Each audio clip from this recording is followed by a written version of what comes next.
আসসালামু আলাইকুম। আমার শখের খামারে আপনাদের সবাইকে স্বাগতম। আমার জীবনের প্রথম একটা স্বপ্ন খামার করা। সেই স্বপ্ন পূরণ করার জন্য আমি এই ছোট্ট খামারটি শুরু করেছি। আমি 2টি ষাঁড় গরু দিয়ে এই খামারটি শুরু করেছি। আশা করি একদিন অনেক বড় হবে ইনশাআল্লাহ। সকাল সকাল উঠেই প্রথমে ওদেরকে দানাদার খাবার দিতে হয়। ওদের খাবার খাওয়া শেষ হলেই ওদেরকে সুন্দর করে গোসল করিয়ে দিতে হয়।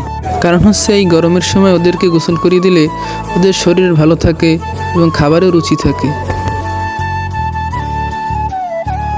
এরপর ওদের গোসল টোসল সব শেষ করে যেতে হয় ওদের জন্য মাঠে ঘাস আনতে।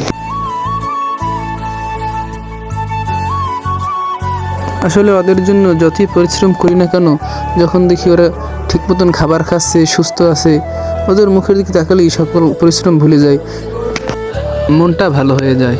সবাই আমার জন্য দোয়া করবেন, আর পারলে আমার এই পেজটিকে ফলো করে দিয়েন।